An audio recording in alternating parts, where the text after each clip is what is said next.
দক্ষিণ আমেরিকা ইত্যাদি জায়গায় অসভ্য মানুষেরা বন্য পশু কি শত্রু বধ করবার সময় এইরকম ফুঁকনির সাহায্য নেয়। আচ্ছা, এইবারে ইংরেজি গেজেটিয়ারের মধ্যে একটা খণ্ডের মধ্যে দৃষ্টিপাত করা যাক। এখানে যা লেখা আছে তার কিছু কিছু বাংলায় তর্জমা করে তোমার কর্ণকুহরে নিক্ষেপ করতে চাই। আন্দামান দ্বীপপুঞ্জ উত্তর সুমাত্রা থেকে ৩৪০ মাইল দূরে বঙ্গোপসাগরে অবস্থিত। আন্দামানের আদিবাসীদের পৃথিবীর বামন জাতিদের অন্যতম বলে গণ্য করা হয়। সাধারণত মাথায় তারা ৪ ফুটের চেয়েও নিচু, অনেকে আবার তার চেয়েও ঢের ছোট। তারা অত্যন্ত হিংস্র ও বন্য মানুষ। যদি কারুর সঙ্গে বন্ধুত্ব প্রগাঢ় হয় তাহলে প্রাণ দিয়েও তার মর্যাদা রক্ষা করে। তাদের হাত আর পা দুই এতই ছোট যে সহজেই দৃষ্টি আকর্ষণ করে। জাহাজডুবি হয়ে নাবিক আর যাত্রীরা সেই দ্বীপে গিয়ে পড়লে ওই আদিবাসীরা পাথরের মাথাওয়ালা হাতুড়ি আর বিষাক্ত তীরের সাহায্যে হত্যা করে। ভাস্কর, ওই আন্দামানেরই আদিবাসীদের কেউ হচ্ছে সুজন সাহুর সঙ্গী। সুজন যখন আন্দামানে বন্দি জীবনযাপন করত তখনই হয়তো কোনো আন্দামানির সঙ্গে তার ঘনিষ্ঠতা সুদৃঢ় হয়, আর তাকেই সে সঙ্গে করে কলকাতায় নিয়ে এসেছে। সেও অন্যান্য আন্দামানিদের মতনই ব্লো পাইপ বা ফুকনি ব্যবহার করতে সিদ্ধহস্ত। এই ফুকনি কেমন করে ব্যবহার করতে হয় তাও বোধহয় তুমি জানো না, তাই না? নলের মধ্যে ফাঁপা দণ্ডের ভিতরে এই বিষাক্ত শলাকা বা কাঁটা রেখে জোরে ফুঁ দিলেই সেই শলাকা ছুটে গিয়ে লক্ষ্যস্থলে বিদ্ধ হয়। আর এইভাবেই আহত হয়ে কামলাল বেচারা মারা পড়েছে। এরকমই একটি শলাকা তার মাথায় বেঁধেছিল, আর এইরকমই একটি শলাকা ভর্তি ছোট ব্যাগও ঘটনাস্থল থেকে আমরা কুড়িয়ে পেয়েছি। আমার মত কি জানো, সুজন সাহু খুব সম্ভবত কামলালকে হত্যা করত না, কারণ তার আক্রোশ ছিল কামলালের পিতার ওপরে। এই বিশেষ ফুঁকনি ব্যবহারের অভিজ্ঞতা তার থাকবার কথা নয়। সে নিজে পঙ্গু, বিনা সাহায্যে দেওয়াল বেয়ে দোতলার ওপরে গিয়ে উঠতেই পারত না। তাই তার অবলম্বন রজ্জু নিয়ে ওই আন্দামানিটাই আগে ওপরে উঠে তারপর দড়ি গাছা নিচে সুজনের কাছে ফেলে দেয়। সুজন সেই দড়ি ধরেই যথাস্থানে গিয়ে হাজির হয়। কিন্তু তার আগেই আন্দামানিটা কামালকে দেখতে পেয়েছিল এবং সঙ্গে সঙ্গে জেগে উঠেছিল তার হিংস্র আর বন্য পশুর মন। সে তৎক্ষণাৎ ফুকনি দিয়ে বিষাক্ত কাঁটা ছুঁড়ে কামলালের প্রাণ বধ করে। আর আমারই বিশ্বাস যে ভুল নয় সে প্রমাণও নিশ্চয়ই পরে পাওয়া যাবে। ভাস্কর, দেহ মন শ্রান্ত হয়ে পড়েছে। এইবারে আমি খানিকক্ষণের জন্য নিদ্রা দেবীর আরাধনা করতে চাই। তুমি কি করবে বলো? আমি এখন একবার কমলা দেবীর সঙ্গে দেখা করতে চাই। ভারতের চোখ মুখের উপর দিয়ে একটা নীরব হাসির ঢেউ খেলে গেল। সে বললে, ওহো, তাই নাকি? খালি কমলা দেবীর সঙ্গেই দেখা করতে চাও, আর কারুর সঙ্গে নয়?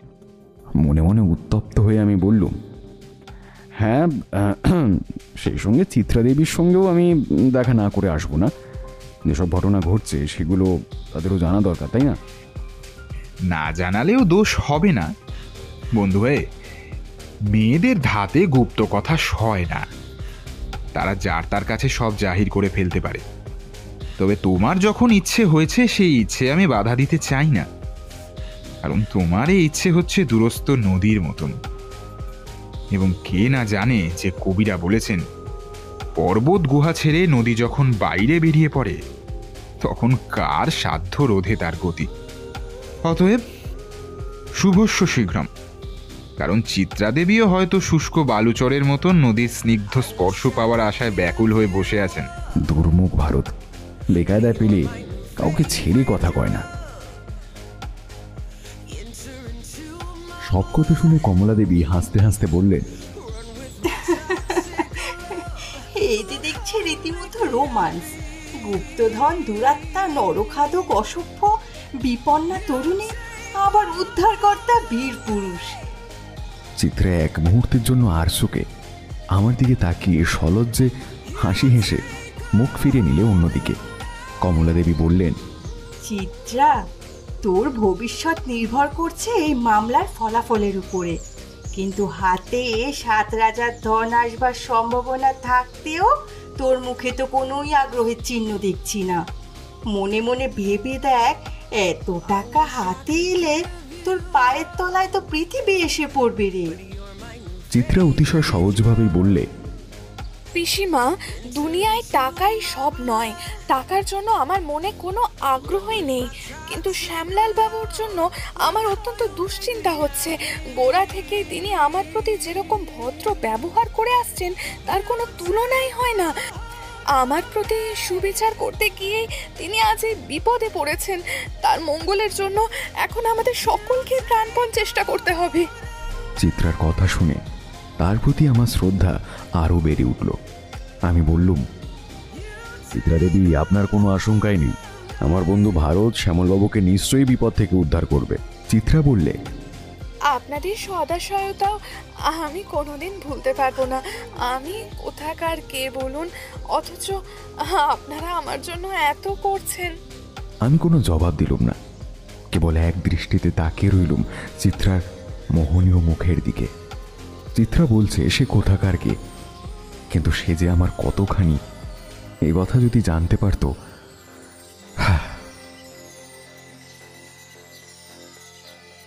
পরদিন সকালবেলায় ভারতের বাড়িতে গিয়ে শুনলাম ঘুম থেকে উঠেই সে বাইরে বেরিয়ে গিয়েছে। কি আর করি, খবরের কাগজখানা নিয়ে এক কোণে গিয়ে বসে পড়ল। মাধব চায়ের ট্রে হাতে করে ঘরে ঢুকে বলল, বাবু কাল সারা রাত ঘুমোননি? ঘুমননি কেন? জানি না, আমারও চোখে সারা রাত ঘুম ছিল না। নিচের ঘরে শুয়ে শুয়ে কেবল শুনতে পেয়েছি এই ঘরের মেঝের ওপরে বাবুর পায়ের শব্দ। মাঝে মাঝে আমাকে ডেকে জিজ্ঞেস করেছেন ফটিক কি কোনো খবর নিয়ে ফিরে এসেছে, কিন্তু সেই ফোঁচকে ছোড়া ফোঁটকে সে আবার এমন কি জবর খবর আনতে পারবে, অনেক মাথা ঘামিয়েও আমি তা বুঝে উঠতে পারিনি। তারপর ভোরবেলায় উঠে বেরিয়ে যাওয়ার সময় বাবু আমাকে বলে গেলেন কোনো খবর নিয়ে যদি কেউ আসে তাকে যেন এইখানে বসিয়ে রাখা হয়। আমার চা পান শেষ হতে না হতেই সিঁড়ির উপরে দুমদাম পায়ের শব্দ তুলে ঘরের ভিতরে হন্তদন্তের ন্যায় প্রবেশ করলে গোবিন্দরাম। তারপর ইতস্তত চোখ বুলিয়ে বললে, ভারতবাবু কি বাড়িতে নেই? আমি বললুম, না, তবে আপনার কি কোনো বিশেষ দরকার? হ্যাঁ, বিশেষ দরকার, জরুরি দরকার। একটু সবুর করুন মশাই, অনেকটা দৌড়ে এসেছি, খানিকটা হাঁপ ছেড়ে নি। হ্যাঁ, এই বলেই তার হৃষ্টপুষ্ট মেদবহুল বপুখানির ভার একখানা চেয়ারের উপর ন্যস্ত করে মিনিট খানেক ধরে সে হাঁপুরের মতন বেশ খানিকটা হাঁপিয়ে নিলে। আমি বললুম, এ বাবা, বড্ড যে হাঁপিয়ে পড়েছেন দেখছি, একটু চাটা চলবে কি? গোবিন্দরাম উৎসাহিত হয়ে বললে, হ্যাঁ, খুব চলবে, খুব চলবে। চায়ের সঙ্গে তা আছে তো? আমি গলা তুলে বললুম, ওহে মাধব, আমাদের গোবিন্দবাবুর চা আর টা দুই চান, শিগগির তার ব্যবস্থা করো। গোবিন্দরাম বললে, বাবা, এতক্ষণে দম ফিরে পেলুম। দেখুন ভাস্কর বাবু, এটা হচ্ছে অতিশয় ছ্যাচড়া মামলা। জাল ফেলে মাছ ঘাটের কাছে টেনে আনলো, কিন্তু হঠাৎ সেই জাল ছেড়ে মাছ করলে পলায়ন। দুঃখের কথা বলবো কি, আমার মাথা হেঁট হয়ে গিয়েছে মশাই। আমি বললুম, তা মশাই এতখানি আত্মনিন্দার কারণ কি? আরে মশাই, শ্যামলালকে তো থানায় নিয়ে গেলুম, সেই যে খুনি সে বিষয়ে আমার কোনোই সন্দেহ ছিল না। কিন্তু তারপর ঘটনার রাত্রে কামলালের কাছ থেকে ফিরে গিয়ে সে যে একবারও বাড়ির বাইরে পা বাড়ায়নি। শ্যামলাল তার অসংখ্য প্রমাণ দাখিল করেছে, তারপরেও শ্যামলালকে ধরে রাখলে আমাকেই বিপদে পড়তে হতো। কাজেই ভালো মানুষের মতো তাকে ছেড়ে দিতে বাধ্য হয়েছি। ব্যাপারটা হয়ে দাঁড়িয়েছে পর্বতের মুশিক প্রসবের মতো। এখন এখন আমার একমাত্র ভরসা আপনাদের এই ভরতবাবু, সেই জন্যই তার কাছে ছুটে এসেছি। আপনি বলতে পারেন তিনি কি নতুন কোনো সূত্র আবিষ্কার করেছেন? তা আবিষ্কার করেছে বই কি, ভারত অপরাধীদের পরিচয় পর্যন্ত জানতে পেরেছে। গোবিন্দরাম বলে উঠল, ও হরি, বুঝেছি, ভারতবাবু এই জন্যই আমাকে এখানে আসতে বলেছেন। হ্যাঁ, আমি একটু বিস্মিত স্বরে বললুম, ভারত আপনাকে এখানে আসতে বলেছে? হ্যাঁ, খুব ভোরেই একটা ছোকরা গিয়ে আমাকে একখানা চিঠি দিয়ে এলো। ভারতবাবু জানিয়েছেন আজ সকালে আমি যেন এখানে হাজির থাকি, তা নইলে থানায় না গিয়ে আমি কি এখানে ভ্যারান্ডা বাজতে এসেছি? আমি হাসতে হাসতে বললুম, না না না না, সে কি কথা, ভেরেন্ডা বাজবেন কেন? ওই যে মাধু চাটা নিয়ে এসেছে, এইবারে ওগুলো সদ্ব্যবহার করুন। গোবিন্দরাম অমিত পরাক্রমে গরম গরম টোস্ট, সিদ্ধ ডিম ও চায়ের পেয়ালাকে আক্রমণ করলে সেই অবসরে আমিও বসে বসে আবার খবরের কাগজ পড়তে লাগলুম। হঠাৎ দরজার কাছে পায়ের শব্দ শুনে মুখ তুলে দেখি ঘরের ভেতরে এসে দাঁড়িয়েছে একটা সম্পূর্ণ অপরিচিত মূর্তি। টিকিওয়ালা মাথায় উস্কো খুস্কো চুল, পরনে জায়গায় জায়গায় ছেঁড়া একটা ময়লা গেঞ্জি ও মালকোঁচা মারা খাটো কাপড়, পাদুকাহীন ধূলি ধূসরিত পা, বলি রেখাঙ্কিত মুখে আতপাখা দাড়ি গোঁপ, গায়ে রোদ পোড়া শ্যামবর্ণ। বয়স হবে 60-এর কাছাকাছি, কিন্তু এ বয়সেও তাকে বেশ শক্ত সামর্থ্য ও কর্মঠ বলেই মনে হয়। এখানে এমন চেহারার আবির্ভাবের জন্য প্রস্তুত ছিলুম না। সবিষয়ে জিজ্ঞাসা করলুম, কে হে বাবু তুমি? মুখের মধ্যে একটি দন্তহীন বিবর বার করে লোকটা বললে, আমি হচ্ছি বৃন্দা মাঝি, ভরত বাবুকে একটা জরুরি খবর দিতে এসেছি। আমি বললুম, এরকম জরুরি খবর? ভরত বাবু কোনো এক মামলার এক আসামি ঠিকানা জানতে চান। সেই ঠিকানাটা জানবার জন্যই আমি এখানে এসেছি। ভারতবাবু একটু কাজে বাইরে গিয়েছেন, ঠিকানাটা তুমি আমাকে বলে যেতে পারো। বৃন্দা মাঝি প্রবল মস্তক আন্দোলন করে বললে, না মশাই, সেটি হতেই পারে না। ভরত বাবু যখন নেই, আমি এখান থেকে চললুম। লোকটা প্রস্থান করল। গোবিন্দরামের মস্ত মুখগহ্বরের মধ্যে তখন ছিল একটা আস্ত ডিম, কাজেই কথা বলবার কোনো শক্তি তার ছিল না। তবু সেই অবস্থাতেই সে বাঘের মতো লম্ফ ত্যাগ করে বৃন্দা মাঝি ও দরজার মাঝখানে গিয়ে পড়ল। তারপর ডিমটা কোনো রকমে গলাদ্ধকরণ করে বৃন্দার 2 হাত চেপে ধরে সে বলল, আরে চাঁদ বদন, যাবে কোথায়? যতক্ষণ না ভারতবাবু ফিরে আসেন ততক্ষণ এইখানেই তোমাকে অবস্থান করতে হবে। তোমার পেটে আছে আসামির ঠিকানা, আর আমরা তোমায় ছেড়ে দেব? মোটেই নয় সাঙ্গাত, মোটেই নয়। বৃন্দা ক্রুদ্ধ স্বরে প্রতিবাদ করে বললে, আমি কি বগের মুল্লুকে এসেছি নাকি বাবু? আমাকে জোর করে ধরে রাখা হবে? পুলিশি চালে ভারিক্কি গলায় ধমক দিয়ে গোবিন্দরাম বললে, চাপড়াও মাঝির পো, চুপ করে এখানে বসে থাকো। বলে সে এক ধাক্কায় তাকে বসিয়ে দিলে ঘরের মেঝের উপর। বৃন্দা কার্পেটের উপরে উঁচু হয়ে বসে বসে নিজের মনে গজগজ করতে লাগলো। গোবিন্দরাম টেবিলের কাছে ফিরে গিয়ে দ্বিতীয় ডিমটে নিয়ে ব্যস্ত হয়ে রইল। আমিও আবার মনোসংযোগ করলুম খবরের কাগজের দিকে। আচম্বিতে পরিচিত কণ্ঠে শুনলুম, বন্ধুগণ, আজকের চা পর্বে আমার আমন্ত্রণ কি বন্ধ? এই হচ্ছে ভারতের কণ্ঠস্বর। মুখ তুলে কিন্তু ভারতকে দেখতে পেলুম না। চোখ নামিয়ে দেখি মেঝের উপরে বৃন্দা মাঝির পোশাক পরে বসে রয়েছে বন্ধুবর ভারতচন্দ্র। তখন তার মাথায় নেই টিকি ও উস্কো খুস্কো চুল, এবং মুখেও নেই আতপাকা দাড়ি গোঁফ। বিপুল বিস্ময়ে দাঁড়িয়ে উঠে গোবিন্দরাম 2 চক্ষু বিস্ফারিত করে বললে, হ্যাঁ, একে বৃন্দা মাঝির ছদ্মবেশে আমাদের ভারতবাবু! কি আশ্চর্য, কি আশ্চর্য! আপনি আমার মতো ঝানু পুলিশ কর্মচারীকেও বোকা বানিয়ে ছাড়লেন। ভারত হাস্যমুখে গাত্রোত্থান করে বললে, আমাদের সবাইকেই কোনো না কোনো দিন বোকা বনতেই হয় গোবিন্দরাম বাবু। সময় সময় আমরা ঠাকুর দেবতাদেরও বোকা বানানোর চেষ্টা করি। সে আবার কি? এই দেখুন না, জাল উইল চালিয়ে দেওয়ার জন্য ঠাকুর দেবতার দ্বারে জোড়া পাঠা মানত করি। গোবিন্দরাম পরম কৌতুকে ঘর ফাটিয়ে হাসতে লাগলো। ভারত হঠাৎ মুখের উপরে গাম্ভীর্যের ভার নামিয়ে বললে, এখন আর হাসির সময় নেই গোবিন্দরাম বাবু। এইবার সময় এসেছে কোমর বেঁধে কাজে নামবার। গোবিন্দরাম তৎক্ষণাৎ হাস্য সংবরণ করে গুরুগম্ভীর হয়ে বললে, কাজের সময় এসেছে নাকি? তাহলে আমিও এখনই কোমর বাঁধতে প্রস্তুত আছি, কিন্তু আগে ব্যাপারটা একটু ব্যাখ্যা করে বলুন তো। ভারত ততক্ষণে ছদ্মবাস ত্যাগ করে নিজের জামা কাপড় পরে নিয়েছে। একখানা চেয়ার টেনে নিয়ে বসে পড়ে বললে, কাল শেষ রাতে ফটিক চাঁদ এসে খবর দিয়ে গিয়েছে আসামিরা বাসা বেঁধেছে বালি ব্রিজের কাছে একখানা বাগান বাড়িতে। সেই বাগানের সামনে গঙ্গার উপরে বাঁধা আছে সেই একেবারে নতুন মোটর বোটখানা। শুনে ফটিক চাঁদের সঙ্গে আমিও সেই জায়গা পরিদর্শন করতে যাই। আসামিদের জগতে আমি নাকি এখন একজন পরিচিত ব্যক্তি। পাছে কেউ কিছু সন্দেহ করে, সেই ভয়ে মাঝির ছদ্মবেশ ধারণ করতে বাধ্য হয়েছিল। বাগানের কাছে গিয়ে যখন পৌঁছলুম তখন ফুটে উঠেছে ভোরের আলো। বোটখানা চিনে নিতে কিছুমাত্র কষ্ট হলো না। লাল পাড় বসানো সবুজ রঙের নতুন বোট। বোটের ভিতরে কেউ আছে কিনা বোঝা গেল না। বাগানের ভিতর বাড়িখানাকেও পোড়ো বাড়ি বলেই মনে হলো। বাইরে থেকে তার কোথাও কোনো জীবনের লক্ষণ দেখলুম না, কিন্তু আমার দৃঢ় বিশ্বাস ওখানে গেলেই আসামিদের সন্ধান পাওয়া যাবে। গোবিন্দরাম সুদীর্ঘ এক চুমুকে পেয়ালা সবটুকু চা উদরস্থ করে উৎসাহিত কণ্ঠে বলে উঠল, তাহলে আর বিলম্ব করে লাভ কি? চলুন এখনই সদর বলে যাত্রা শুরু করা যাক। ঠিক সেই সময় সদর দরজায় একখানা মোটর কি ট্যাক্সি থামার শব্দ হলো। সিঁড়ির উপরে দ্রুত পদধ্বনি এবং ঘরের মধ্যে ফটিক চাঁদের প্রবেশ। ব্যস্ত কণ্ঠে সে বলে উঠল, হুজুর, আসামিটা কিছু সন্দেহ করেছে কিনা তা জানি না, কিন্তু তারা সে বাগান ছেড়ে পালিয়েছে। ভারত উদ্বিগ্ন কণ্ঠে বললে, সরে পড়েছে কি রে? তুই তুই ঠিক দেখেছিস?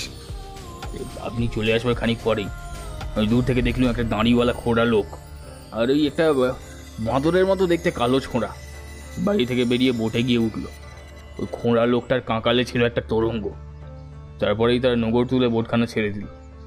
ছেড়ে দিলে? বোটখানা কোন দিকে গেল রে? ওই ওই উত্তর দিকে হুজুর। চকিতে গোবিন্দরামের দিকে ফিরে ভারত বললে, তাহলে আমাদেরও এখনই আসামিদের পশ্চাৎধাবন করতে হবে। গোবিন্দরাম বাবু, খুব চটপট একটা পুলিশ লঞ্চের ব্যবস্থা করতে পারবেন? বিলক্ষণ, তা আবার পারবো না? আর চাই জন কয়েক সশস্ত্র সেপাই। আলবাত, সে কথা বলাই বাহুল্য।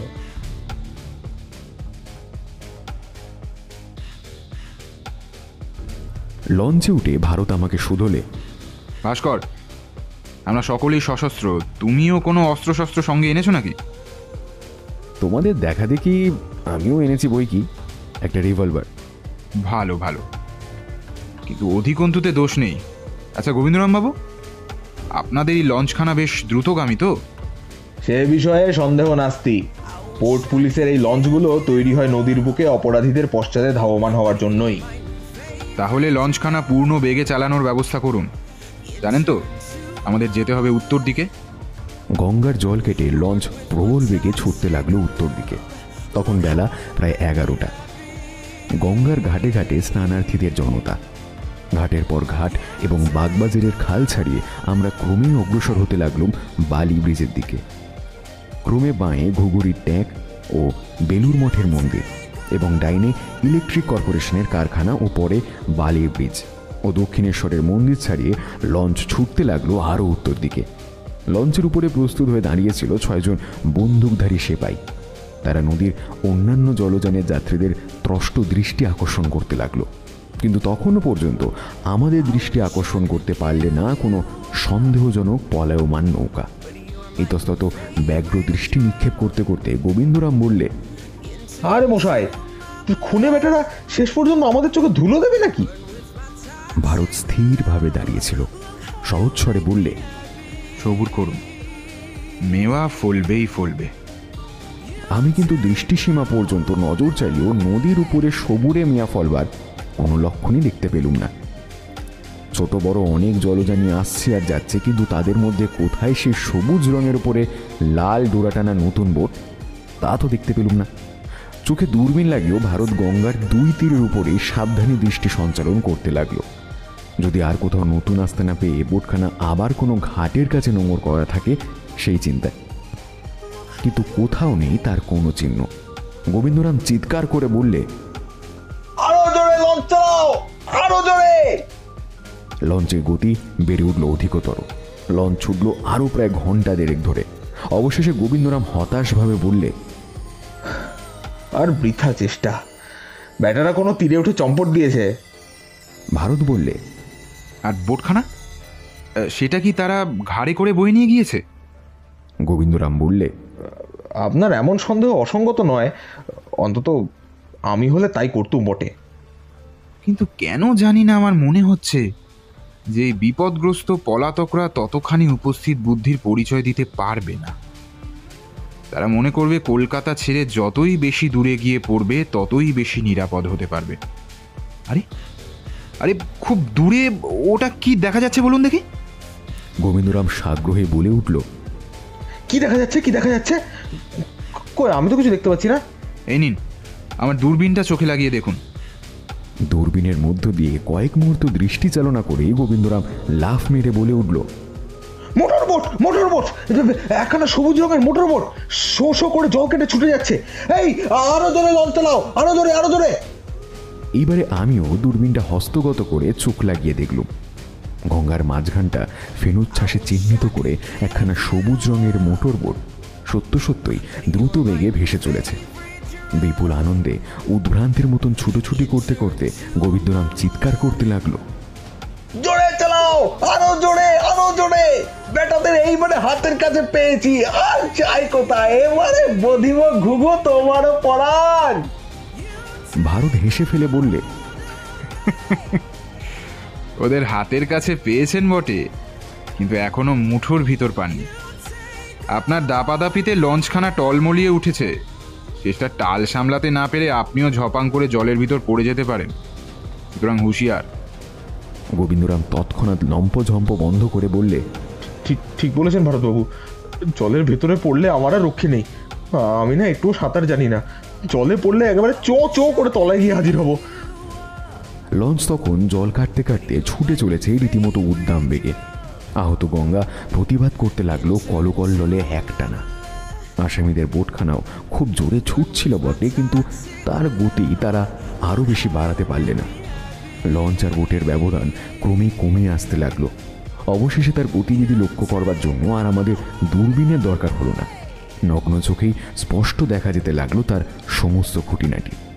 গোবিন্দরাম উচ্ছ্বসিত কণ্ঠে চিৎকার করে বলে উঠল, আর পালাবে কোথায় চাঁদ, তোমার কাল পূর্ণ হয়েছে। এখন নৌকো থামিয়ে ভালো মানুষের মতো লোহার বালা পড়বে এসো। আমি বললুম, এক জোড়া নয় গোবিন্দবাবু, 2 জোড়া লোহার বালা দরকার। নৌকার ভিতরে অন্তত 2 জন আসামি আছে। গোবিন্দরাম বললে, কিন্তু একটারও টিকি দেখতে পাচ্ছি না যে। ভারত বললে, আমি কিন্তু দেখতে পাচ্ছি। বোট যে চালাচ্ছে সেই হচ্ছে প্রথম আসামি। ওর মুখের কালো দাড়ির গোছা জোর বাতাসে হু হু করে উঠছে। ভাস্কর, শ্যামলাল বাবুর মুখে শুনেছ তো? তার বাবা যেদিন আতঙ্কে মারা যান সেদিন ঘরের জানলায় দেখা গিয়েছিল ওই রকমই একটি দাড়িওয়ালা লোককে। বোটের চালক সে ছাড়া আর কেউ নয়। ওরই নাম সুজন সাহু। কিন্তু এখনো আমাদের আন্দামানি বন্ধুটি দর্শন দিলে না কেন? হুকনি থেকে ফু দিয়ে বিষাক্ত শলাকা ছুঁড়ে সেই তো কামলালকে বধ করেছিল। ততক্ষণে লঞ্চখানা একেবারে বোটের কাছে এসে পড়েছিল, আর একটু পরেই লঞ্চ থেকে তার উপরে লাফিয়ে পড়া চলবে। গোবিন্দরাম হুঙ্কার দিয়ে বললে, হাই উল্লুকের বাচ্চারা, আর তোদের রক্ষে নেই। ভালো চাস তো এখন আত্মসমর্পণ কর। দেখো দেখো দেখো, এইবারে আমাদের আন্দামানি বন্ধু আত্মপ্রকাশ করতে উদ্যত হয়েছে। দেখলুম একটা 9-10 বছরের বালকের মতন ছোট্ট মূর্তি হঠাৎ বোটের পাটাতনের উপর এসে আবির্ভূত হলো। মাথায় সে বালকের মতো বটে, কিন্তু বয়সে নিশ্চয়ই প্রৌঢ়। আবলুস কাঠের মতো কুচকুচে কালো রং, বুকের ও হাতের উপরে মাংসপেশিগুলো ভিতর থেকে ঠেলে ঠেলে উঠছে এবং তার কুতকুতে 2 চক্ষুর ভিতর দিয়ে ফুটে বেরোচ্ছে যেন হিংস্র কেউটের মতো আগুনের ফিনকি। ভারত তাড়াতাড়ি বলে উঠল, সাবধান, সবাই সাবধান, সামনে এসেছে মূর্তিমান মৃত্যু। কেন, বিপদ আবার কিসে? ও বাঁদরটার হাতে তো খালি একটা লাঠি রয়েছে দেখছি। ওটাকে লাঠি বলে ভ্রম করবেন না গোবিন্দবাবু। ওর ভিতরটা ফুঁকনির মতন ফাঁপা, ওই ফুঁকনির মাঝে থাকে বিষ মাখানো শলা। ফুঁ দিয়ে ওই রকম একটা শলা ছুঁড়েই লোকটা কামলাল বাবুকে খুন করেছে, সুতরাং সাবধান। আমি সভয়ে বললুম, আরে আরে আরে, ফুনকিটা যে চট করে মুখের ওপর তুলে ধরলে। ভারত হুমড়ি খেয়ে বসে পড়ে বলল, সবাই বসে পড়ো, সবাই বসে পড়ো, শলাকা এখনই ছুঁড়ে আসবে, ওদের লক্ষ্য অব্যর্থ। ভারতের মুখের কথা শেষ হবার আগে গোবিন্দরামের সঙ্গে আমিও নিচু হয়ে বসে পড়ল। পর মুহূর্তে গোবিন্দরামের হাতে রিভলভার গর্জন করে উঠল এবং সঙ্গে সঙ্গে সেই আন্দামানিটা বিকট চিৎকারে চারিদিক কাঁপিয়ে 0-2 হাত ছড়িয়ে ঝুপ করে গঙ্গার উপরে পড়ে জলের তলায় অদৃশ্য হয়ে গেল। ভারত দাঁড়িয়ে উঠে গোবিন্দরামের মাথা থেকে টুপিটা খুলে নিয়ে বললে, দেখুন একবার ব্যাপারটা। আমরা স্তম্ভিত নেত্রে দেখলুম টুপির শীর্ষদেশে বিদ্ধ হয়ে রয়েছে একটা শলাকার খানিকটা অংশ। গোবিন্দরাম হাঁপাতে হাঁপাতে ত্রস্ত স্বরে বললে, বাপরে, গঙ্গা এসে এখনই আমার গঙ্গা যাত্রা হয়েছিল আর কি। বলতে বলতে লাফিয়ে উঠে প্রচন্ড ক্রোধে চিৎকার করে উঠল, এক বেটা পটল তুলেছে, কিন্তু আর এক দূরত্ব এখনো বেঁচে আছে। ওকে আর পটল তুলতে দেওয়া নয়। সবাই বোটের ওপর লাফিয়ে পড়ে ওরা একেবারে গলা টিপে ধরো। ভারত চেঁচিয়ে বললে, সুজন সাহু, আর পালাবার চেষ্টা বৃথা, এইবারে আত্মসমর্পণ করো। সুজন সাহু ভারতের কথা শুনতে পেলে কিনা জানি না, কিন্তু বোটখানা আচমকা সাঁত করে ঘুরে গঙ্গার তীরের দিকে তীর বেগে ছুটে চলল। এজন্য আমাদের লঞ্চ প্রস্তুত ছিল না। মোড় ফিরে বোটের পিছু ধরতে তার কয়েক মুহূর্ত দেরি হয়ে গেল। ইতিমধ্যে বোটখানা আরো খানিকটা আগ বাড়িয়ে সোজা ছুটল গঙ্গা তীরের দিকে। গোবিন্দরাম উদ্বিগ্ন স্বরে বললে, কি আপদ, আমার জাল ছেড়ে শ্যামলাল পালিয়েছে, আবার এই বেটারও ঘাটের কাছে এসে পালিয়ে যাবে নাকি? জোরসে চালাও লঞ্চ, আসামি ভাগতা হে, হুঁশিয়ার! কিন্তু বোটখানা ধরা পড়বার আগেই হুড়মুড় করে সশব্দে গঙ্গার একটা আঘাটার উপরে গিয়ে আছড়ে পড়ল এবং ঠিক তার আগেই বোটের ভিতর থেকে এক লাফ মেরে সুজন সাউ গিয়ে অবতীর্ণ হলো গঙ্গা ঘাটের উপরে। কিন্তু সেখানে ছিল কর্দমাক্ত নরম মাটি এবং তারই ভিতরে প্রথিত হয়ে গেল সুজনের কাঠের পাখানা প্রায় সবটা। সে যখন মুক্তি পাওয়ার জন্য প্রাণপণে মাটির সঙ্গে ধস্তাধস্তি করছে, সে সময় পাহারাওয়ালারা লঞ্চ থেকে তার উপরে গিয়ে ঝাঁপিয়ে পড়ল এবং সুজন সাউ হলো বন্দী।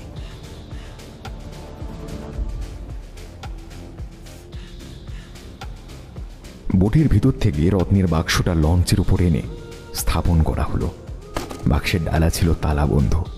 গোবিন্দরাম ধমক দিয়ে বললে, এই রাস্কেল, বাক্সের চাবি কোথায়? সুজন বললে, চাবি গঙ্গার তলায়।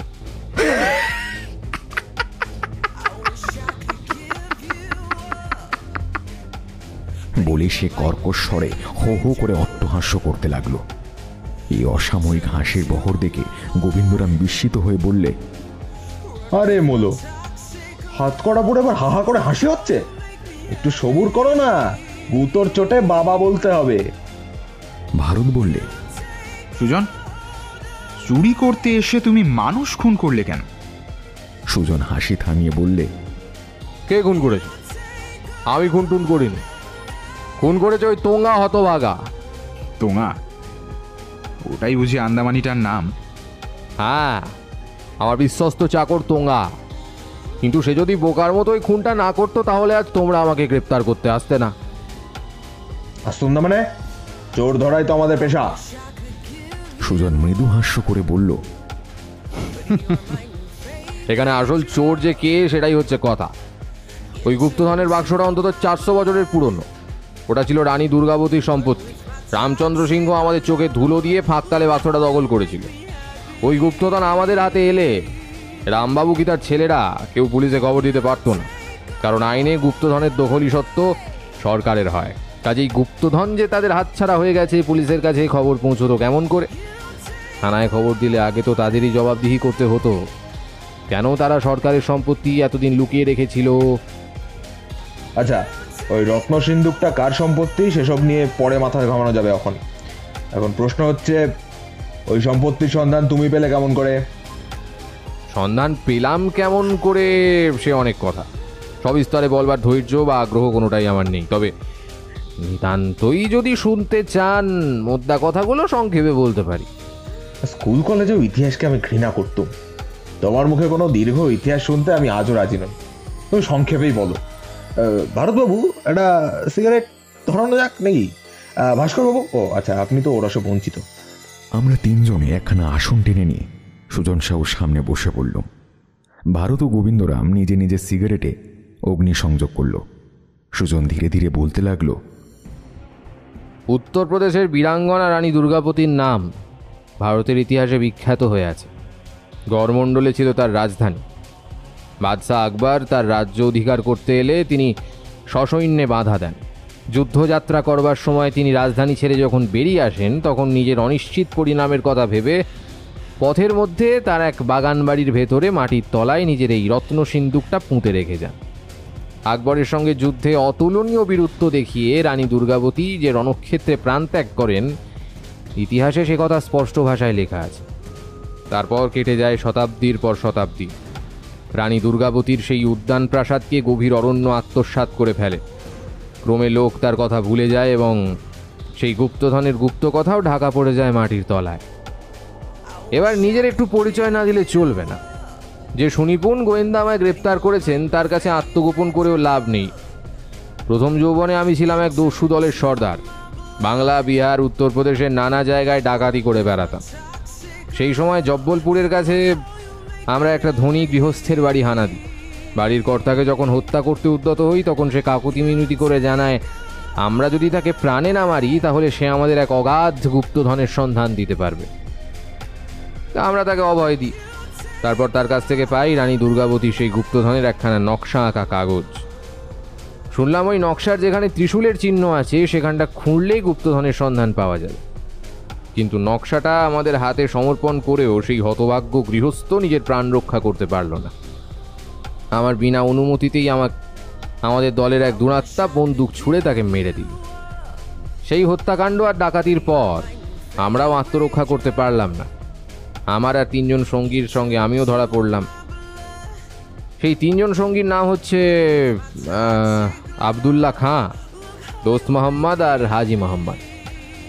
বিচারে আমাদের প্রতি 20 বৎসর দ্বীপান্তরবাসের হুকুম হয়। আমরা আন্দামানে নির্বাসিত হই, বন্দি জীবন যাপন করতে থাকি। সেইভাবে কেটে যায় 10 বছর। তখনও বাকি ছিল আরও 10 বছর, কিন্তু অতদিন যে আমরা বেঁচে থাকবো এমন আশা আমাদের পক্ষে ছিল দুরাশা। তবু মানুষ আশা থেকে একেবারে বঞ্চিত থাকতে পারে না। গুপ্তধনের নকশা এখনও পর্যন্ত আমরা সযত্নে রক্ষা করে আসছি। কেবল তাই নয়, আমরা আন্দামান গিয়ে 4 জন মিলে একসঙ্গে প্রতিজ্ঞা করেছিলাম যে যদি কখনো দেশে ফিরি আর এই গুপ্তধন লাভ করতে পারি তাহলে তা 4 ভাগে ভাগ করে ভোগ করব আমরা 4 জন। নকশার ওপর লেখা রইল 4 জনের নাম আর 4 জনের ঢেরা সই। আন্দামানে 12 বছর বাস করার পর ঘটল এক দুর্ঘটনা। হঠাৎ মড়ক দেখা দিল আর একে একে মারা পড়ল আমার 3 মুসলমান সঙ্গী। আমি বেঁচে গেলাম বটে, কিন্তু মনে মনে আমারও বড় ভয় হলো। এই পাণ্ডববর্জিত দেশে আরও কিছুকাল থাকলে আমাকেও হয়তো কোনো দিন এদের মতোই ইহলোক থেকে সরে পড়তে হবে। এই দুর্ভাবনা ভাবতে ভাবতে হাল যখন প্রায় ছেড়ে দিয়েছি তখন হঠাৎ আমার মাথায় এলো এক বুদ্ধি। পরে বুঝেছি সেটা বুদ্ধিমানের সুবুদ্ধি নয়, নির্বোধের দুর্বুদ্ধি। সেখানকার পদস্থ পুলিশ কর্মচারী ছিলেন রামচন্দ্র সিংহ আর নরেন্দ্রনাথ রায় ছিলেন সরকারি ডাক্তার। তারা দুজনে যে অভিন্ন হৃদয় বন্ধু ছিলেন এ কথা সেখানে সকলেই জানত। নরেনবাবুকে আমার খুব ভালো লাগত। মানুষ হিসেবেও তিনি ছিলেন মহৎ, আর কয়েদিদের সঙ্গে ব্যবহারেও প্রকাশ পেত তার স্নেহ সদাশয়তা। আমি পুরাতন রক্ত আমাশয় রোগে ভুগছি। তিনি আমাকে খুব যত্নের সঙ্গে চিকিৎসা করলেন। সেই সময় একদিন তার কাছে আমি চুপি চুপি গুপ্তধনের কথাটা হাসিল করে ফেললাম। তাকে বললাম, এখানে থাকলে আর আমি বাঁচব না। আপনি যদি রামচন্দ্রবাবুর সঙ্গে ব্যবস্থা করে আমাকে কোনো গতিকে খালাস করতে পারেন তাহলে এই গুপ্তধন আমরা 3 জনে ভাগ করে নিতে পারবো। তারপরে খবর পেয়ে রামচন্দ্রবাবু আমাদের সঙ্গে গোপনে দেখা করলেন। তার সঙ্গে কয়েকদিন ধরে আমার যেসব পরামর্শ চলল এখানে সমস্ত খুলে বলার দরকার নেই। শেষ পর্যন্ত তিনি জানালেন এই শর্তে তিনি আমার মুক্তির ব্যবস্থা করতে পারেন, আগে নকশাখানা তার হাতে সমর্পণ করতে হবে। সেই শর্তে রাজি হওয়ার ইচ্ছে আমার ছিল না, কিন্তু তখন আমি নিরুপায়। জলমগ্ন মানুষ যেমন খড়কুটো আঁকড়ে ধরে বাঁচতে চায়, আমার অবস্থা ছিল কতকটা সেই রকম। বোকার মতো বিশ্বাস করে নকশাটা তার হাতে তুলে দিলাম। তখন আমি জানতাম না যে রামচন্দ্রবাবুর কার্যকাল ফুরিয়ে এসেছে, তিনি পেনশন নিয়ে শীঘ্রই দেশে ফিরে যাবেন। তারপর কবে যে তিনি আন্দামান ত্যাগ করেন প্রথমটা তাও খবর পাইনি। সে খবর পেলাম পরে নরেনবাবুর মুখে। তখন নিষ্ফল আক্রোশে নিজের বুদ্ধিকে ধিক্কার দেওয়া ছাড়া আমার আর কিছু করার ছিল না। বন্ধুর বিশ্বাসঘাতকতায় নরেনবাবু অত্যন্ত দুঃখিত ও লজ্জিত হয়েছিলেন। আমার কাছে ক্ষমা চেয়ে বললেন, সুজন, জেনে রাখো এই অন্যায়ের ভেতরে আমার কোনো হাত নেই। রাম যেমন জঘন্য কাজ করতে পারে এটা ছিল আমারও ধারণার অতীত। বলতে বলতে তার চোখে এসেছিল অশ্রুজল। তারপর থেকে আর একটা ব্যাপার লক্ষ্য করতে লাগলাম। মুক্তি পাওয়া তো দূরের কথা, আমার বন্দিত্বের বন্ধন হয়ে উঠল আরও কঠোর, আরও সুদৃঢ়। বুঝতে বিলম্ব হলো না যে এরও মধ্যে রামচন্দ্রবাবুর চক্রান্ত রয়েছে। তিনি বোধহয় চেয়েছিলেন আন্দামানই আমার জীবনের ওপর পড়ে যাক চরম জবনিকা। যাই হোক, রামচন্দ্রের আন্দামান ত্যাগের পরই বছর 2 পরে নরেনবাবুরও কার্যকাল ফুরিয়ে যায়। তিনিও দেশে ফেরেন, কিন্তু ফেরবার আগে আমার সঙ্গে দেখা করে বলে আসেন, সুজন, তোমাকে খালাস করবার শক্তি আমার নেই বটে, কিন্তু তোমার জন্য একটা চেষ্টা আমি করবই। গুপ্তধনের আসল নকশাখানা আমার কাছেই আছে। রামচন্দ্র নিয়ে গেছে খালি তার নকলটা। আমার কথায় তুমি বিশ্বাস করো, ভগবানের নাম নিয়ে আমি শপথ করছি, সেই নকল নকশা দেখে রামচন্দ্র যদি গুপ্তধন পেয়েও থাকে তবু তুমি তার ভাগ থেকে বঞ্চিত হবে না। তারপর আমার আর বিশেষ কিছুই বলবার নেই। যথাসময়ে মুক্তি পেয়ে নরেনবাবুর শোচনীয় মৃত্যুর কিছু পরে আমি দেশে ফিরে কলকাতায় এসে আস্তানা পাতি। তারপর একে একে সমস্ত খবরই শুনতে পাই। বেশ বুঝতে পারি রামবাবুর সঙ্গে আমার পক্ষ নিয়ে কথা কইতে কইতে নরেনবাবু মারা পড়েন। আমিও মনে মনে দৃঢ় প্রতিজ্ঞা করি আমার প্রতি বিশ্বাসঘাতকতা আর নরেনবাবুর অকাল মৃত্যুর জন্য আমিও প্রতিশোধ না নিয়ে ছাড়ব না। যেমন করে পারি সমস্ত গুপ্তধন আমি আবার হস্তগত করব।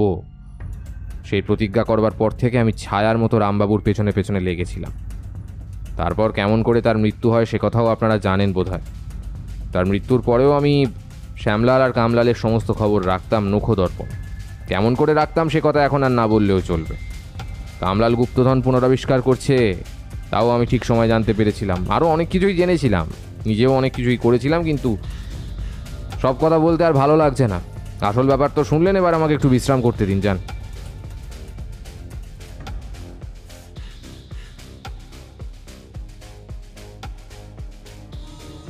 থানায় আজ সেই রত্ন সিন্ধুক খোলা হবে। ভারত বলেছে গুপ্তধনের খানিক অংশ আইনত যখন চিত্রা দেবীর প্রাপ্য, তখন সিন্ধুকটা খোলা উচিত তারই সামনে। সেই খবর বহন করে খবরদার রূপে আমি গেলুম চিত্রার বাসায়। কমলা দেবীর আর আনন্দ ধরে না। মুক্ত কণ্ঠে হাসতে হাসতে তিনি বললেন, ওরে চিত্রা, গুপ্তধনের মালিক হলে তুই কি আর তোর এই গরিব পিসিকে মনে রাখবি? হয়তো কোথাকার কে এক মাগি বলে তোর দারোয়ান দরজা থেকেই আমাকে দূর দূর করে তাড়িয়ে দেবে। চিত্রা গম্ভীরভাবে মৃদু কণ্ঠে বললে, পিসিমা, তুমি বাজে বকো না। অদ্ভুত তরুণী চিত্রা। গুপ্তধন পেয়ে যাওয়ার পরও তার কোনোই ভাবান্তর আমি লক্ষ্য করিনি, যেন সে সব ধর্তব্যের মধ্যেই গণ্য করে না। মনে মনে প্রথমটা আমার সন্দেহ হয়েছিল, মেয়েরা অভিনয় করতে ভালোবাসে, এও হচ্ছে তার অভিনয়। মনের কথা সে প্রকাশ করতে প্রস্তুত নয়। পরে বুঝেছিলাম আমার সন্দেহের কোনোই মূল্য নেই। কিন্তু আরেকটা কথা ভেবে বুকের ভিতরে আমি ব্যথা অনুভব করেছিলাম। আজই হয়তো ফুরিয়ে যাবে চিত্রার সঙ্গে আমার সকল সম্পর্ক। প্রথমত মামলার কিনারা হয়ে গেলে তার সঙ্গে দেখা করবার কোনো ওজরই আমার আর থাকবে না। তার উপরে চিত্রা কুমারী ও বিপুল বৈভবের অধিকারিণী। এখন তার সঙ্গে মেলামেশা করতে গেলে নানান লোকের মুখে শোনা যাবে নানান কথা। কেউ কেউ হয়তো মুখ ফুটেই বলতে ছাড়বে না বামন হয়েও আমি চাঁদ ধরবার দিকে তাকিয়ে আছি। কিন্তু একটা সত্য ভগবান জানেন, আর জানে আমার অন্তরাত্মা। চিত্রা যদি গরিবের ঘরের অনাথা অসহায়া মেয়েও হতো, তাহলেও সমস্ত হৃদয় মন দিয়ে তাকে গ্রহণ করবার জন্য আমি এমনই লালায়িত হয়ে থাকতাম। চিত্রা আমার মনের কথা জানে না, তাকে জানাবার কোনো সুযোগও আমি পাইনি। আমি তাকে জানালেও আমার মুখের কথাকে সে মনের কথা বলে বিশ্বাসই বা করবে কেন? কিন্তু তবুও আমার মন হতাশ হতে চায় না। একবার হঠাৎ চোখ তুলে দেখেছি অজানা এক করুণ আবেদন ভরা দৃষ্টি নিয়ে চিত্রা তাকিয়ে আছে আমার মুখের পানে। তার সঙ্গে চোখাচোখি হলেই তাড়াতাড়ি অপ্রস্তুতভাবে সে চোখ নামিয়ে নিত এবং তার দুই শুভ্র কপলে ছড়িয়ে পড়ত লজ্জা গোলাপের সুমধুর আভাস। সে যেন চোরের ধরা পড়ে যাওয়া ভাবের মতো। এমনি আরও কোনো কোনো দিন ভাবভঙ্গি দেখে আমার সন্দেহ হয়েছে যে চিত্রা আমাকে পছন্দ করে কি। কিন্তু এই সন্দেহের উপর আমি বেশি ঝোঁক দিতে চাই না। অধিকাংশ পুরুষেরই এইটা একটা দুর্বলতার মতো। এমনকি অনেক কুৎসিত পুরুষও মনে করে তাকে দেখলেই মেয়েদের দল ভালো না বেশে থাকতে পারে না। কার্যক্ষেত্রে এই দুর্বলতার উপরে ঝোঁক দিতে গিয়ে অনেককেই যে রূঢ় আঘাত পেতে হয়েছে এ কথাও আমার কাছে অবিদিত নয়। গাড়িতে যেতে যেতে চিত্রা আমাকে বললে, গোবিন্দবাবুর মত নিয়ে কি আপনি আমায় থানায় নিয়ে যাচ্ছেন? আমি হাসতে হাসতে বললুম, সত্যি কথা বলতে কি, গোবিন্দবাবু প্রথমটায় আমাদের প্রস্তাবে রাজি হননি, কিন্তু ভারত যখন বিশেষ জোর দিয়ে বললে, এ মামলা হচ্ছে আমার মামলা, আর এই মামলার ভার আমি পেয়েছি চিত্রা দেবীর কাছ থেকেই। সরকারি পুলিশের কোনো সাহায্য না নিয়েই এই মামলার নিষ্পত্তি আমি করতে পেরেছি। আর পুলিশের বিনা সাহায্যেই আমি আসামিকে অনায়াসেই গ্রেপ্তার করতে পারতাম। সুতরাং এখানে চিত্রা দেবীর উপস্থিতি অত্যন্ত দরকার। আর আপনারই বা আপত্তি করবার কারণ কি? আমি তো থাকবো জবনিকার অন্তরালে। আপনার ভাগ্যে ফাঁক তালে লাভ হবে তো মামলায় যা কিছু বাহাদুরি। হ্যাঁ, ভারতের কথা শুনে গোবিন্দবাবু শেষটা রাজি না হয়ে পারেননি। চিত্রা ধীরে ধীরে শান্ত স্বরে বললে, ভাস্কর বাবু, আমার একটা কথা বিশ্বাস করবেন, এই গুপ্তধন লাভ করবার জন্য আমার মন একটু ইচ্ছুক নয়। আমি সবিস্ময়ে বললুম, সে কি, কেন?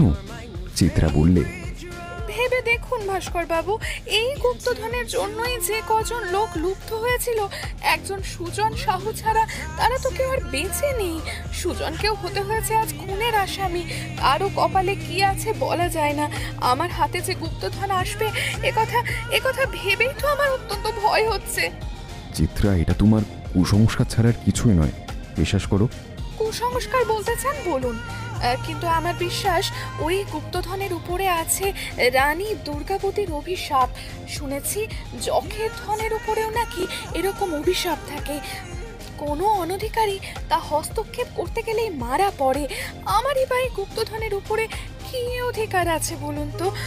মহিয়সী বীর ললনা রানী দুর্গাবতী, ভারত নারীর মুখ যিনি উজ্জ্বল করে গিয়েছেন, সেই প্রাতঃস্মরণীয়া নারীর নিজস্ব সম্পত্তি আজ আমরা চোরের মতো দখল করতে চাইছি। কেবল রানী দুর্গাবতীর নয় ভাস্কর বাবু, ওই গুপ্তধনের ওপরে আছে ভগবানেরও অভিশাপ। যে ওকে স্পর্শ করবে তাকে মরতেই হবে, মরতেই হবে। আমি বাঁচতে চাই, আমি গুপ্তধন চাই না ভাস্কর বাবু, আমি গুপ্তধন চাই না। গাড়ি থানার দরজায় এসে পৌঁছালো। থানায় প্রবেশ করে দেখলাম ঘরের ভেতরে আমাদের জন্য অপেক্ষা করছে ভারত ও গোবিন্দরাম, এবং তাদের সামনেই মেঝের উপরে বসানো আছে গুপ্তধনের সেই সিন্দুকটা। ভারত উঠে দাঁড়িয়ে বললে, চিত্রাদেবী উপস্থিত। গোবিন্দবাবু, এইবারে তোরঙ্গটা খোলবার চেষ্টা করুন। চিত্রাকে পাশের একখানা চেয়ারে বসিয়ে আমিও আসন গ্রহণ করলুম। গোবিন্দরামের হুকুমে একটা শাবল নিয়ে একজন পাহারাওয়ালা ঘরের ভিতরে প্রবেশ করল। গোবিন্দরাম বললে, তালার কাছে শাবলের চার দিয়ে খুলে ফেলো তো তোরঙ্গটা। পাহারাওয়ালা তাই করলে।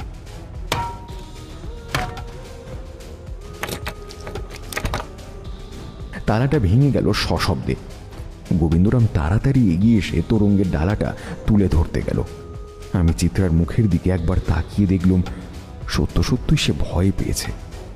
তার মুখ প্রায় মৃতের মতো সাদা, আর তার দুই চক্ষু মুদ্রিত। তোরঙ্গের ডালাটা একটেনে খুলে ফেলে তার মধ্যে দৃষ্টি চালনা করে গোবিন্দরাম মহাবিস্ময়ে বলে উঠল, কি আশ্চর্য, তোরঙ্গের ভিতরে এগুলো সব আবার কি? আমরাও সাগ্রহে ঝুঁকে পড়ে দেখল। তোরঙ্গের মধ্যে ধনরত্ন কিছুই নেই, আছে কেবল কতগুলো লোহা লক্কর। ভারত হাস্য মুখে বলল,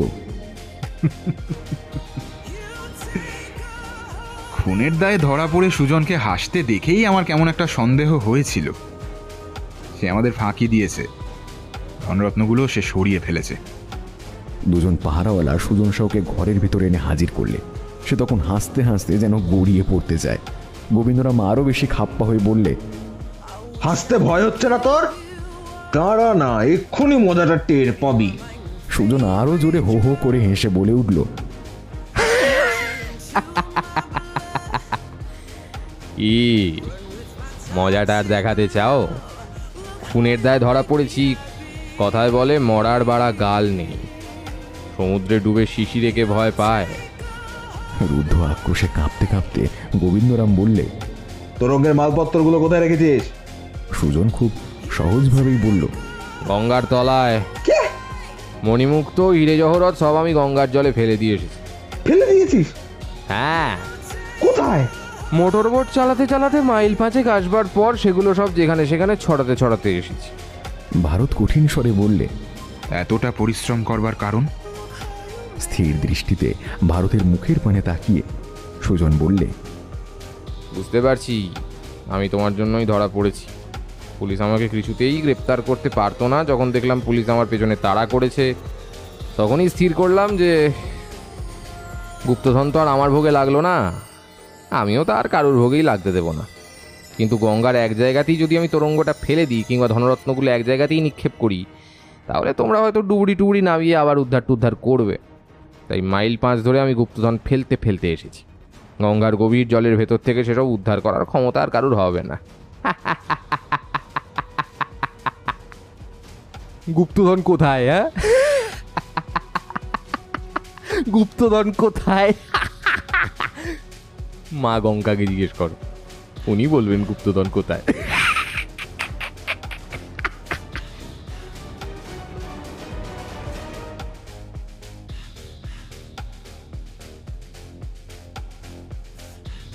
সন্ধ্যা নেমেছে কলকাতার শিয়রে। শহরে নেই চাঁদের সমাদর। হাজার হাজার বিজলি বাতি দখল করে বসে চাঁদের আসর। গাড়ির ভিতরে প্রবেশ করেই চিত্রা একটা অস্বস্তির নিঃশ্বাস ফেলে বলে উঠল, বাবা, বাঁচলুম। রানী দুর্গাবতীর গুপ্তধন গ্রহণ করলেন মা গঙ্গা। গুপ্তধনের এর চেয়ে সদ্গতি কি আর কিছু হতে পারত? কি বলেন ভাস্কর বাবু, তাই নয় কি? আমি বললুম, কি উত্তর দেব বুঝতে পারছি না, তবে ভগবান তোমারই আর্জি মঞ্জুর করলেন দেখছি। গুপ্তধনের ভার তোমাকে আর বহন করতে হলো না। সত্যি বলছি ভাস্কর বাবু, আমি দুঃখিত হইনি। কিন্তু চিত্রা, একটা সত্যি কথা বলি, একদিক দিয়ে আমি না আশ্বস্ত হয়েছি। গুপ্তধন পেলে তুমি থাকতে কত উচ্চে, আমি কি আর তোমার কাছে পৌঁছতে পারতুম? চকিত চোখে আমার দিকে ক্ষণিক দৃষ্টি নিক্ষেপ করে চিত্রা খুব নিচু গলায় বললে, তাহলে আপনার কি বিশ্বাস আপনি আজ অব্দি আমার কাছে পৌঁছতে পেরেছেন? হ্যাঁ চিত্রা, মনে তো হয় পৌঁছাতে পেরেছি। দয়া করে এখন তুমি যেন আর দূরে সরে যেও না। চিত্রা প্রায় নিরুত্তর হয়ে বসে রইল। আমি তার দিকে আর একটু এগিয়ে গিয়ে বললুম, 16 শতাব্দীর গুপ্তধনের রহস্য এই 20 শতাব্দীতে একটা অস্বাভাবিক রোম্যান্সের মতন শোনায়। তার চেয়ে যা স্বাভাবিক, এখন তাই নিয়ে আমরা মাথা কামাই। এসো। কি স্বাভাবিক ভাস্কর বাবু? স্বাভাবিক হচ্ছে এই বাস্তব জীবনের রোম্যান্স। তারই মধ্যে জন্মলাভ করেছিল পৃথিবীর প্রথম পুরুষ আর প্রথম নারী। তাদেরই কামনা আজ এই 20 শতাব্দীর কোটি কোটি নরনারীর মনের গোপনতার ভিতরে ছড়িয়ে আছে বসন্তের উদ্দাম বাতাসের মতো। নিখিল মানুষের মন যা চায়, আমরাও কি তাই চাইতে পারি না? চিত্রা, তখনও চিত্রা কোনো কথা বললে না, কিন্তু আমার হাতের উপর হাত রাখলে একখানি থর থর কম্পিত কুসুম সুকুমার বাহুলতা। তার দৃষ্টির সঙ্গে মিলল আমার দৃষ্টি। সে আজ আর চোখ নামিয়ে নিলে না।